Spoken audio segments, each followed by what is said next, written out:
kembali lagi di channel YouTube saya Deli Maida Manik. Baiklah, dalam video kali ini saya akan membahas mengenai permasalahan pendidikan di Indonesia dan apa yang menjadi solusi dari penyebab permasalahan pendidikan tersebut. Yang pertama, pengertian permasalahan pendidikan di Indonesia.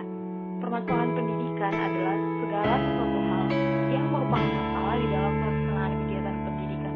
Dengan demikian, permasalahan pendidikan Indonesia adalah segala macam bentuk masalah yang dihadapi oleh program-program pendidikan di negara Indonesia.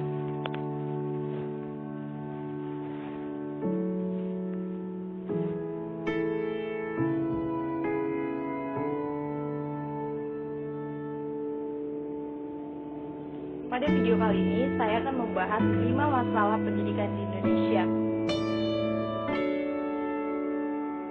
Yang pertama itu, keterbatasan jumlah guru terampil.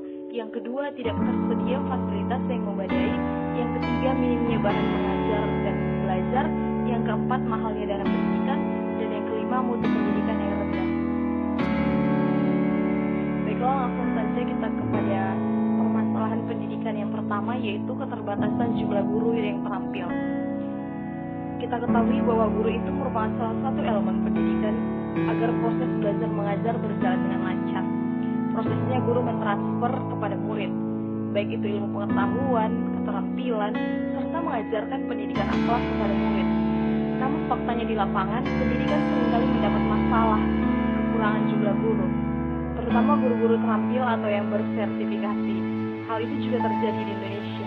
Kadangkala penyebaran jumlah guru tidak merata, sehingga ada yang kelebihan dan kekurangan tenaga pendidik. Kekurangan jumlah pendidik membuat satu orang guru bisa mengajar 50 orang murid dalam satu kelas. Pastinya belajar menjadi tidak efektif. Idealnya sekitar 28 murid SD berdasarkan standar nasional pendidikan. Bahkan di negara lain, satu guru itu hanya mengajar 6-10 murid saja. Permasalahan ini tidak mudah diselesaikan dalam waktu cepat, karena bukan saja pemerintah yang memberikan fasilitas kepada guru untuk mengupgrade dirinya, tetapi juga dari diri guru itu sendiri untuk meningkatkan skill atau keterampilan sehingga dapat mengikuti perkembangan zaman. Bukan cuma masalah jumlah guru, persoalan lain yang muncul adalah gaji guru yang rendah, kurangnya perhatian pemerintah pada status guru seperti guru honorer, dan masih banyak masalah lainnya. Selanjutnya, masalah yang kedua ialah tidak tersedia fasilitas yang memadai.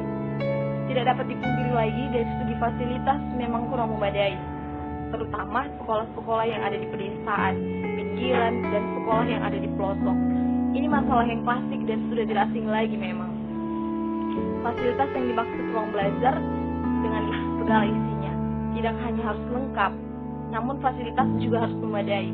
Beberapa contoh fasilitas pendidikan yang perlu disediakan, misalnya papan tulis, meja, kursi, perkakas laboratorium, dan lain sebagainya. Bayangkan jika fasilitas tersebut rusak, pasti akan mengganggu proses belajar mengajar. Meskipun sekarang murid dapat belajar secara digital, hanya kalangan tertentu saja yang bisa menikmatinya. Murid yang berasal dari keluarga kurang mampu bahkan belum bisa menerima fasilitas esensial yang memadai. Permasalahan seperti inilah yang harus menjadi fokus pemerintah di dalam negeri. Selanjutnya, permasalahan yang ketiga itu minimnya bahan belajar dan mengajar. Permasalahan pendidikan di Indonesia yang berikutnya adalah kurangnya bahan belajar mengajar. Demi meningkatkan kualitas belajar, murid sudah sepatutnya memperoleh buku pelajaran atau lembar latihan soal. Tidak adanya perpustakaan atau bahan belajar gratis juga dapat menghambat proses pembelajaran. Seharusnya bantuan berupa bahan belajar dapat diberikan lebih banyak ke wilayah-wilayah yang dengan masyarakat kurang mampu. Bukan itu saja, guru juga memerlukan bahan ajar yang dengan materi yang berkualitas dan sesuai kurikulum terbaru sedang berlaku. Jika tenaga pendidik memakai bahan ajar yang ketinggalan zaman, tentu kegiatan mengajar menjadi kurang optimal. Ini akan berpengaruh pada proses penyerapan ilmu pada murid. Selanjutnya, masalah yang keempat yaitu mahalnya dana pendidikan. Mahalnya biaya pendidikan itu merupakan salah satu dari problematika pendidikan yang ada di Indonesia. Pada tiap tahun selalu saja terdengar keluhan masyarakat terhadap mahalnya biaya pendidikan yang harus dibayar.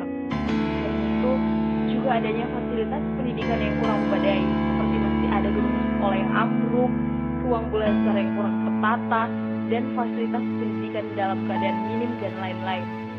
Sementara pada pihak lain, pemerintah sudah menganggarkan biaya pendidikan sebesar 20% dari APBN, dan anggaran tersebut sudah merupakan anggaran yang paling tinggi saat ini.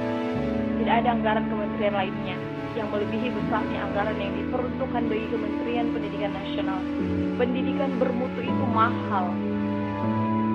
Mahalnya biaya pendidikan dari taman kanak-kanak sampai ke perguruan tinggi membuat masyarakat miskin tidak memiliki pilihan lain kecuali tidak bersekolah. Mahalnya biaya pendidikan yang selama ini dirasakan oleh masyarakat semakin disadari tidak dengan mutu pendidikan yang dinikmati masyarakat.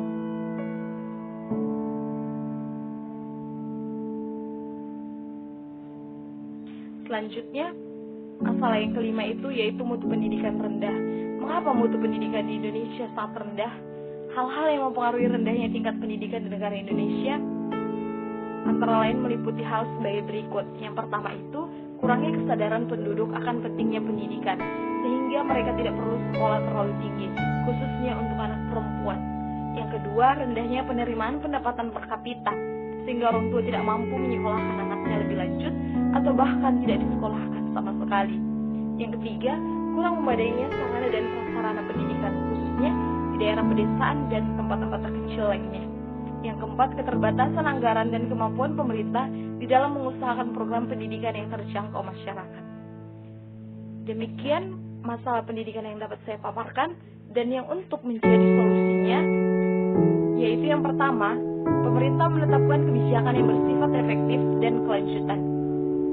Kebijakan yang terus berubah-ubah hanya akan membuat kebingungan bagi para siswa dan guru, yang nantinya akan berakibat pada kualitas pembelajaran siswa itu sendiri. Pemerintah harus menetapkan sebuah kebijakan sistem pendidikan yang mendukung dan merangsang daya pikir serta kreativitas siswa.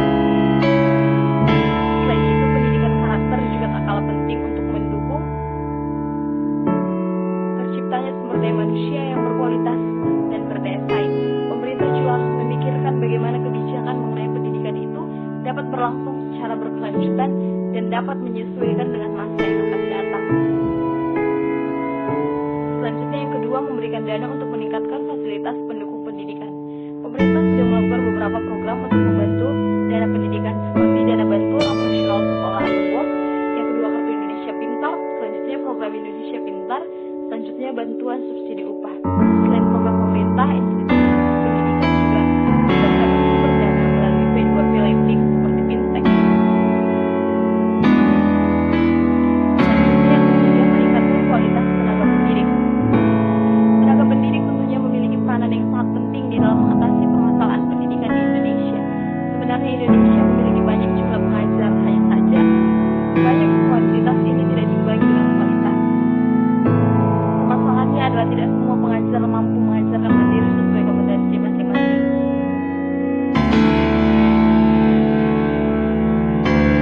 Berdasarkan data UNESCO dalam Global Education Monitoring Report di tahun 2016, masih ada 52% guru yang belum mempunyai sertifikat profesi, sementara ada 26% guru yang belum memenuhi kualifikasi akademik saat belum mengupaya pengembangan kualitas tenaga pendidik Indonesia. Misalnya seperti melakukan beberapa strategi ini. Pertama, memfasilitasi guru untuk mengikuti berbagai macam pelatihan. Yang kedua, mendukung guru untuk melakukan teknologi. Yang ketiga, meningkatkan program beasiswa bagi guru yang ingin mendalami guru. Yang keempat, meningkatkan kesejahteraan guru. Yang kelima, menerapkan sistem bahwa guru adalah siswa yang juga harus belajar. Baiklah, solusi yang keempat, pemerataan pendidikan di setiap wilayah. Pemerintah sudah memiliki cara untuk mengupayakan pemerataan pendidikan. Dilansir dari Detik News, pada tahun 2017, Kemendikbud telah memperlakukan sistem zonasi pada penerimaan peserta didik baru yang diatur dalam Peraturan Menteri Pendidikan atau Permendikbud Nomor 17 Tahun 2017. Sistem zonasi ini diharapkan akan mengurangi eksklusivitas, rivalitas, serta diskriminasi di sekolah-sekolah negeri yang merupakan barang publik. Demikianlah pembahasan saya mengenai permasalahan pendidikan di Indonesia dan juga solusinya. Semoga kita semua dapat memahami